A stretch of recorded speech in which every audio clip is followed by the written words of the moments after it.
Ramakrishna mission आश्रम में कुछ समय रखते थे मुझे। विवेकानंद जी जिस कमरे में रहते थे उसमें मुझे घंटों तक बैठने के लिए मौका देते थे। तो ये सारे नए नए अनुभव होने लगे। फिर हिमालय की दुनिया में चल पड़ा, बहुत कुछ भटका, बहुत कुछ घुमा, दुनिया देखी, और ये सब 18-20 साल 22 साल की उम्र में ही करता रहा मैं। लेकिन कुछ कन्फ्यूज़न भी था, कुछ इरादे भी थे, कोई गाइडेंस भी नहीं मिल रहा था, लेकिन मन में सवाल खुद पैदा करता था, जवाब खुद ढूंढता रहता था। ऐसे भटकता भटकता भटकता यहाँ पहुँच गया। तो आपकी लाइफ को मैं अभी आपकी बात में सुन रहा हूँ, तो मुझे लगता है अगर आप प्रधानमंत्री नहीं होते तो जिस हिसाब से आप बता रहे हो तो सन्यासी ज़्यादा लगते थे, मतलब सन्यासी बन जाते थे अगर आप।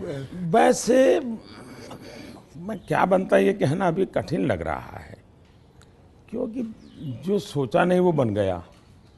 वो तो हमेशा होता है, मेरे साथ भी। मैं भी आपको अगर एक किस्सा सुनाऊंगा तो मेरे साथ भी ऐसा ही कुछ हुआ है। मैं क्या बनने वाला था, मैं एक मार्शल आर्ट का टीचर बनना चाहता था, कहाँ मैं फिल्मों में आ गया और फिल्मों में आते आते हीरो बन गया। मैं आपसे क्या, हमारे प्रधानमंत्री जी को मैं ये जानना चाहता हूँ, गुस्सा आता है? और मतलब क्योंकि देखिए सबको गुस्सा आता है, आई एम श्योर आपको भी गुस्सा आता है। अगर आता भी है तो उस गुस्से में आप क्या करते हो? वो गुस्सा निकालने के लिए किस पे निकालते हो और कैसे निकालते हो? मेरे लिए ये कभी कोई कहेगा कि मुझे गुस्सा नहीं आता है तो बहुत लोग को सरप्राइज होता है। आपको गुस्सा नहीं आता? मैं बताता हूँ। अच्छा। सरप्राइज होता है। इसलिए ये कहना कि राजी नाराजी गुस्सा ये मनुष्य के स्वभाव के हिस्से हैं। अच्छा। जिंदगी उसके बिना हो नहीं, हर प्रकार की चीज़ें हर के अंदर होती हैं। लेकिन जो मेरा 18-22 साल की ज़िंदगी का जो एक बड़ा तबका था, वहाँ जो मेरी ट्रेनिंग हुई उसमें ऐसी बातें थी जिन लोगों से सीखता था कि आपके जीवन में स्वभाव में ईश्वर ने सब दिया है। अब आपको तय करना है कि जो अच्छी चीज़ है उसको बल देते हुए कैसे बढ़ना।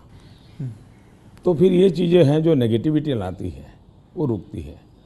मैं कह सकता हूँ कि मैं इतने लंबे समय तक मुख्यमंत्री रहा, इतने समय तक प्रधानमंत्री रहा, लेकिन चपरासी से लेकर के प्रिंसिपल सेक्रेटरी तक मुझे कभी गुस्सा व्यक्त करने का अवसर नहीं आया, कभी नहीं आया। लेकिन मैं आपको बताऊं, बाहर जो आपकी छवि है वो एक बहुत ही स्ट्रिक्ट एडमिनिस्ट्रेटर के नाम पे है। स्ट्रिक्ट अलग चीज़ है। हाँ। मैं स्ट्रिक्ट हूँ, डिसिप्लिन हूँ, लेकिन मैं किसी को नीचा दिखा करके अपमानित करके काम नहीं करता। मैं उसको प्रेरित करता हूँ। कभी कोई चीज़ है तो मैं खुद हेल्पिंग हैंड के रूप में खड़ा हो जाता हूँ। मान लीजिए कोई ड्राफ्ट लेकर के आया तो एक तो तरीका होता है भाई क्या ले आए हो, दूसरा होता है वाह ऐसा करें ना, ये अपन करे तो कैसा रहेगा, आपको क्या लगता है ये करे तो कैसा होगा। तो क्या होता है मेरी 10 मिनट पहले ही इन्वेस्ट हो जाती है, लेकिन वो मुझे समझ पाता है। तो अगली बार जब वो आता है तो मुझे मेरा समय ही नहीं जाता, वो मेरी कल्पना के अनुसार चीज़ लेकर के आ जाता है। तो एक प्रकार से मैं कोई लेके आता है तो उसमें से सीखता भी हूँ और सिखाता भी हूँ, और मैं अपनी टीम बनाता चल जाता हूँ।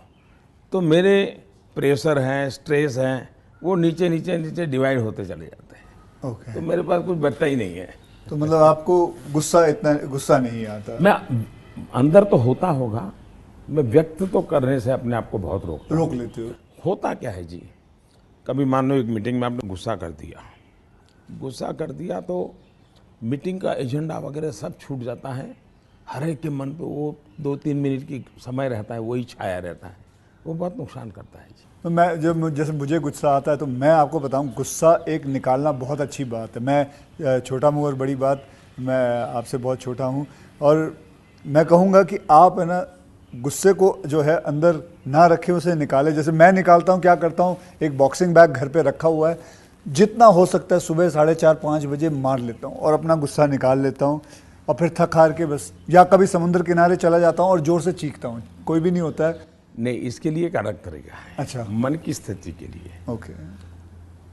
एक तो होता है चेहरे पर, बॉडी पे गुस्सा आना और शब्दों में व्यक्त होना। दूसरा होता है आपके इमोशंस को। मैं अपने अंदर एक चीज़ डेवलप की थी।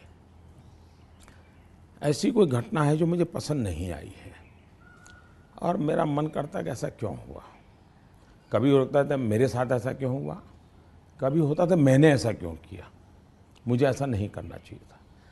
और कभी ईगो बीच में आता है तो मैं व्यक्त भी नहीं करता हूँ, भाई आई एम सॉरी, मेरे से ये गलती हो गई, मनुष्य है। तो मैं क्या करता था, अकेला कागज़ लेकर के बैठता था, उस सारी घटना का वर्णन लिखता था, कैसे हुआ, क्या हुआ और मैंने क्या किया, क्यों किया, खुद ही। और उसमें जस्टिफाई करने की कोशिश नहीं करता था। फिर उसको मैं फाड़ करके फेंक देता था, पढ़ता भी नहीं था दोबारा। फिर भी मेरा मन शांत नहीं होता था, पूरी कथा दोबारा लिखता था, 3 पेज, 4 पेज, 5 पेज, उसमें उस सारे घटनाक्रम को डाल के पूरे पेपर पे रख देते। फिर से एक बार जीवंत कर देता था। हाँ। इससे क्या होता था कि वो चीज़ें, मेरी जो इमोशंस है, उस कागज़ के अंदर आकर के फिर वो जल जाती थी। तो मैं एक प्रकार से फिर उस प्रक्रिया के दरमियान जो पहले मुझे सच लगता था कि मैं सच हूँ, 2-3 बार लिखने के बाद मुझे लगता है नहीं ये गलत है, मैं सच नहीं था, मैं ही गलत था। अच्छा, ये मैं आइडेंटिफाई कर लेता हूँ उसमें से। तो मतलब ये आपका तरीका है। हाँ, ये आप लेकिन अब वो नहीं रहा, इतना समय नहीं है। अच्छा, यानी मैंने अपने आप को ट्रेन उस प्रकार से किया था। से इतना बड़ा आपका घर है, जैसे मैं अपने घर पे अपनी माँ के साथ रहता हूँ, आपका मन करता है सर आपकी माँ, आपके भाई, आपके सारे जितने भी रिश्तेदार हैं आपके साथ घर पे रहें? पहला है कि अगर मैं पीएम बनकर के घर से निकला होता तो स्वाभाविक रूप से मेरा मन रहता है कि भाई सब वही रहे।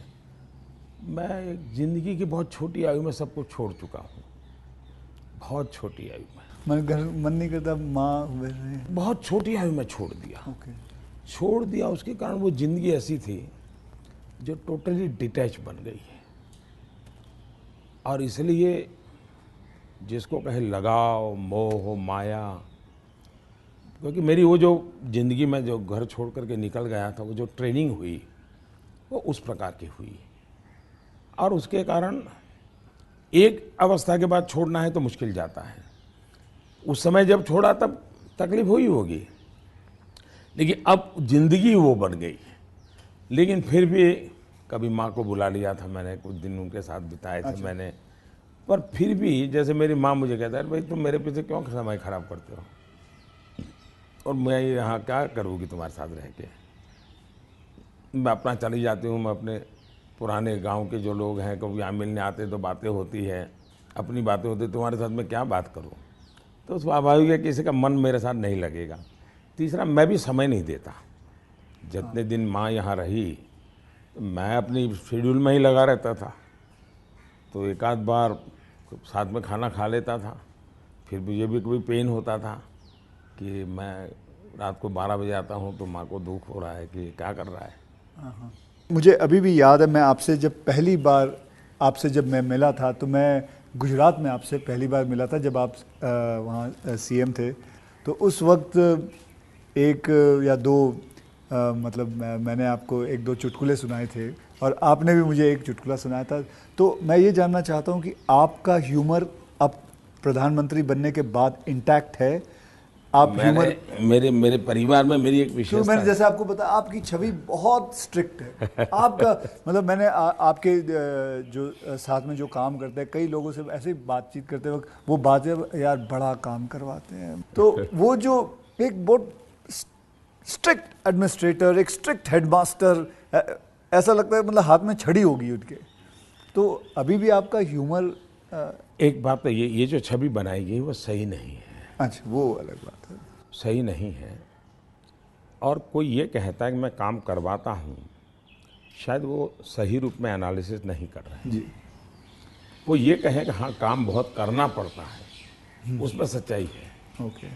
लेकिन मैं किसी को दबाव नहीं करता हूँ। लेकिन वो जब खुद मुझको देखते हैं, पहले जैसे ऑफिस से आमतौर पे प्रधानमंत्री 6-7 बजे निकल जाते थे, दोपहर में भी 1-2 घंटे वो ऑफिस में नहीं रहते थे। मैं सुबह से जाता हूँ, देर रात तक बैठता हूँ, तो वो भी देखते हैं कि भाई ये खुद मेहनत करते हैं, तो फिर उनको लगता है कि ये कोई हमसे मजदूरी नहीं करवाते, वो खुद बैठते हैं। तो कोई काम है तो मैं रात को 11 बजे फ़ोन करूँगा, अरे भाई उसका क्या हुआ, तो उनको लगता है ये अभी भी काम कर रहा है। तो एक प्रकार से एक टीम का स्पिरिट बन जाता है, एक वर्क कल्चर आप डेवलप करते हैं। मेरे आसपास में एक वर्क कल्चर डेवलप होता है, और वो मैं खुद काम करता रहता हूँ, उसके कारण होता है। स्ट्रिक्टनेस, डिसिप्लिन थोपने से नहीं आती है, क्योंकि मैंने ह्यूमन रिसोर्स डेवलपमेंट में ही अपनी ज़िंदगी खपाई है। आप लोगों को अच्छा झूठ बोल कर इम्प्रेस भी नहीं कर सकते हो लंबे अरसे तक। वो सब देखते हैं आपको कि या बात ऐसी करते हो, करते ऐसे हो, तो आप जैसे हैं वैसे रहो और उनसे काम करिए। हाँ, मैं काम के समय काम में रहता हूँ, इसलिए इधर उधर की बातें समय ख़राब नहीं करता हूँ मैं। दूसरा, मान लीजिए मैं मीटिंग कर रहा हूँ और कोई मोबाइल फ़ोन अपना समय बिगाड़ रहा है, तो मैं फिर उनकी तरफ जा, अच्छा बताइए अभी मैं जो विचार कह रहा था क्या हुआ, तो उनका ध्यान नहीं था, तो उनको लगता था मोबाइल फ़ोन में मैं ट्विटर देख रहा था। तो तब से मेरी मीटिंग में लोग समझ गए कि मोबाइल फ़ोन लेके नहीं जाना चाहिए। मैं किसी से भी मिलता हूँ, कोई भी व्यक्ति आएगा, मेरा कभी बीच में फ़ोन नहीं आता है जी। मैं किसी को नहीं कहता। मानता हूँ, मैं भी आपसे 2-3 बार मिला हूँ, आपने मतलब इट इज। तो ये मैंने डिसिप्लिन खुद के जीवन में लाया, तो सामने वाले को लगता है कि यार ये टोटली मेरे लिए डेडिकेटेड टाइम था, इन्होंने कोई उपयोग नहीं किया।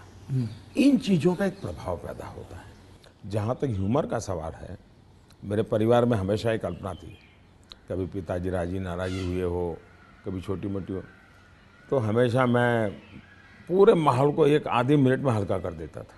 ये मेरा एक स्वभाव था। आज भी मुझे वो करने का मज़ा आता है, शब्दों से खेलना वगैरह। पर अब क्या हो गया है जी, हर चीज़ के अलग अर्थ निकाले जाते हैं, आधा अधूरा वाक्य उठा करके उछाल दिया जाता है। तो अब डर लगता है कि कहीं जा कर के, इरादा वो नहीं होता है, हंसी मजाक कहावत सब होना चाहिए, लेकिन अब दुरुपयोग हो जाता है तो डर लगता है। आज ये सोशल मीडिया की वजह से लोग कोई भी शब्द कुछ भी उल्टा सीधा करवा सोशल मीडिया के बजाय टीआरपी वाले, परेशानी टीआरपी वाले करते हैं। तो आप जरा अपना ह्यूमर को बचा के रखते हो, लेकिन अपने दोस्तों के साथ आपके जो दोस्त हाँ, वो तो आज भी चलता है जी। मेरी कैबिनेट मीटिंग का ब्रीफिंग होता है, तो मेरे जो जूनियर अफसर हैं